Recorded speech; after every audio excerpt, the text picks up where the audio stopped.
وكذلك أوحينا إليك روحا من أمرنا. أعوذ بالله من الشيطان الرجيم. بسم الله الرحمن الرحيم. قد أفلح المؤمنون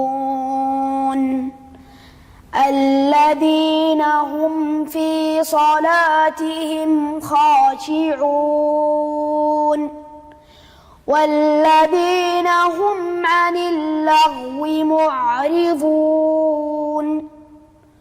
والذين هم للزكاة فاعلون والذين هم لفروجهم حافظون إلا على أزواجهم أو ما ملكت أيمانهم فإنهم غير ملومين.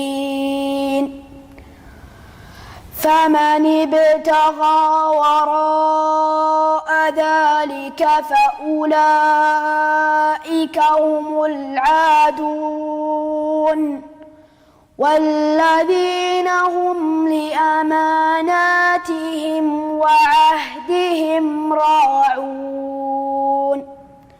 والذين هم على صلواتهم يحافظون أولئك هم الوارثون الذين يرثون الفردوس هم فيها خالدون.